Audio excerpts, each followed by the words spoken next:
Hello my people, Anita here. How are you all going? Welcome back to my channel. Welcome to today's video.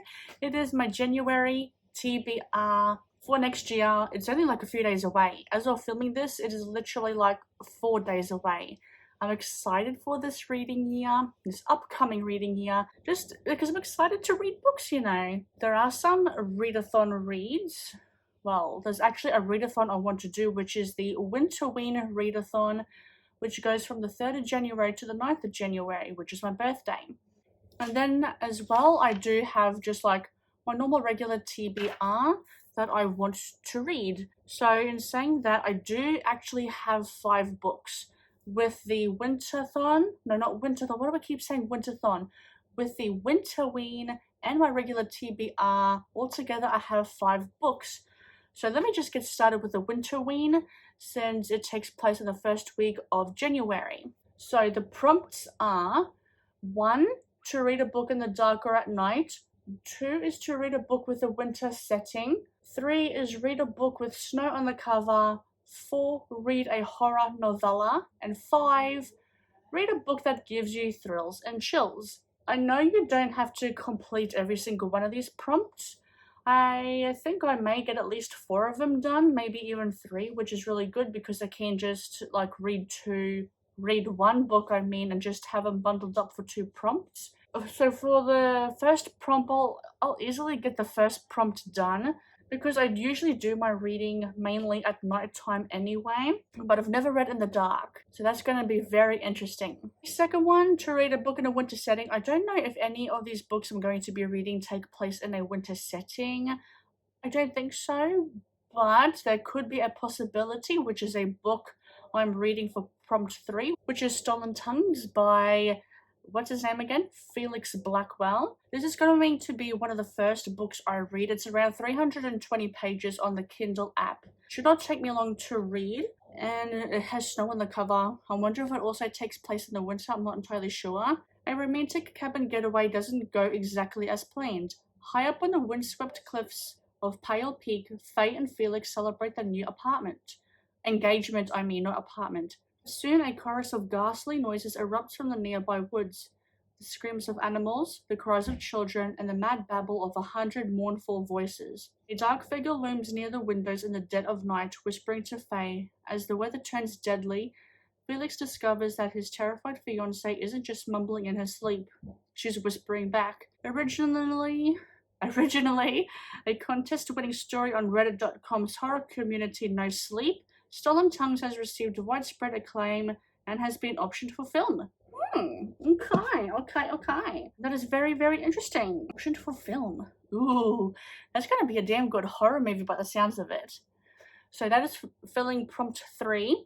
I have 2 for prompt 4, which is Night of the Mannequin. Let me pull it up.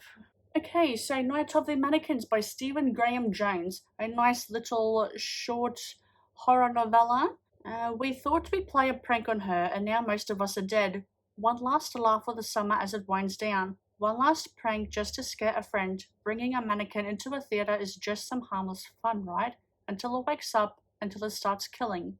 Luckily, Sawyer has a plan. He'll be a hero. He'll save everyone to the best of his ability. He'll do whatever he needs to so he can save the day. That's the thing about heroes. Sometimes you have to become a monster first.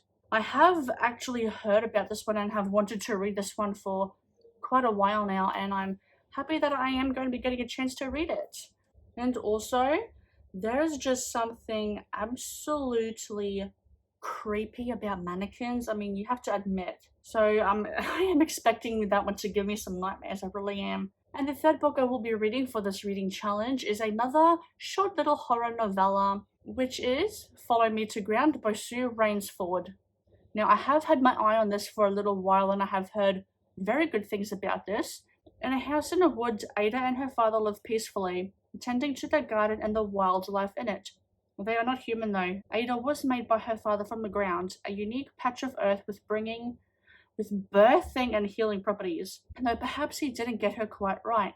They spend their days healing the local human folk named Cures, who visit them suspiciously and with their ailments. When Ada embarks on a relationship with a local Kiowa named Samson and is forced to choose between her old life with her father and a new one with her human lover, her decision will uproot the town and the ground itself forever. It's good that I will be getting some of these books done, especially because I have wanted to read them for quite a while and I have had my eye on them for a little while, and I do want to try and get into shorter books this year, so I'll really be hitting those goals this month.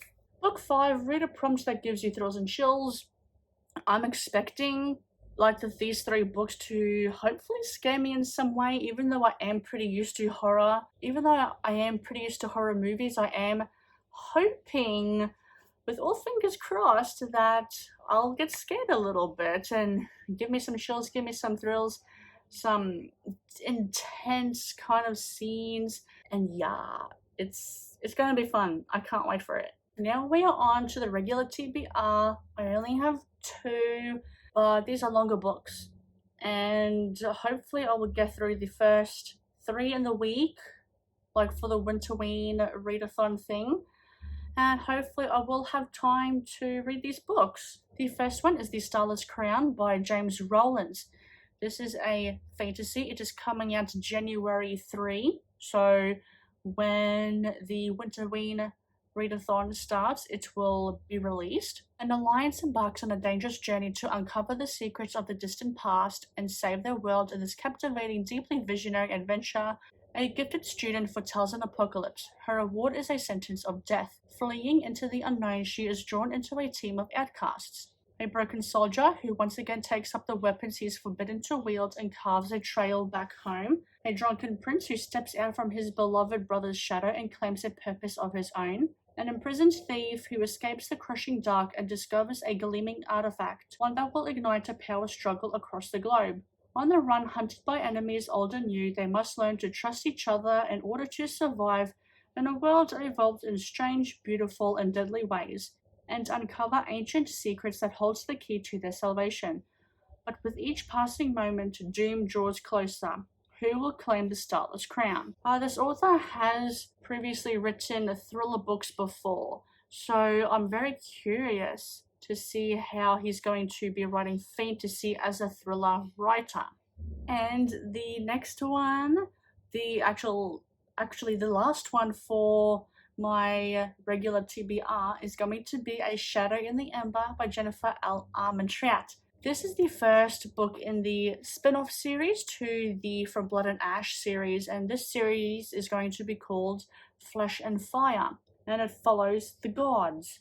Born shrouded in the veil of the primals, a maiden as the fates promised, Seraphina Mirel's future has never been hers. Chosen before birth to uphold the desperate deal her ancestor struck to save his people, Sarah must leave behind her life and offer herself to the primal of death as his consort. However, Sarah's real destiny is the most closely guarded secret in all of Lasania. When I read this, when I had said that word last night, just to give myself a bit of a refresher of what the book is about, it kind of sounded like lasagna. I'm not complaining about that, but I'm assuming it's Lasania, which would make a whole lot more sense than lasagna. She's not the well-protected maiden, but an assassin with one mission, one target. Make the primal of death fall in love, become his weakness, and then end him. If she fails, she dooms her kingdom to a slow demise at the hands of the rot.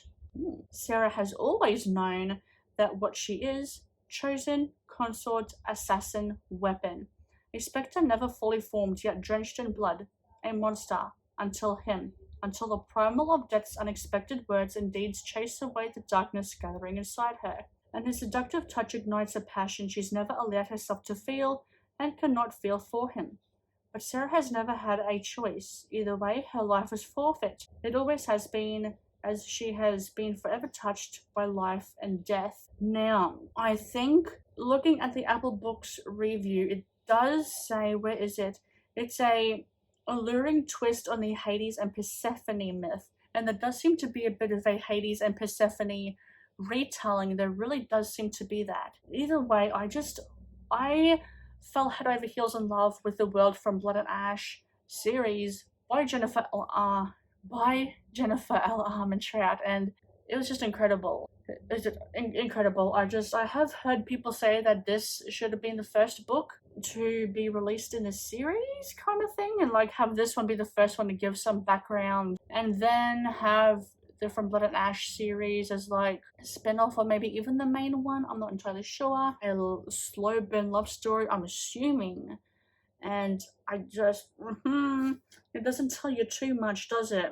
Only just the basics of what it's going to be about, and I want to read it desperately. And thank you so much for watching. I hope you enjoyed. Oh, I'm excited for this year. I really am. I always do get a bit excited when the new year comes, and I hope this one's a good one. I'm hoping the later half of the year will be just as good as what the first half of the year will be. I just hope I don't have a months-long reading slump by the half end of the year. I really do. So thank you again. Like I have said, let me know down below what books you are going to be reading in the month of January. Are there any reading challenges, readathons you'll be participating in? And make sure you leave a like if you like the video. Make sure you comment and make sure you subscribe. And I'll see you in the next video. Bye.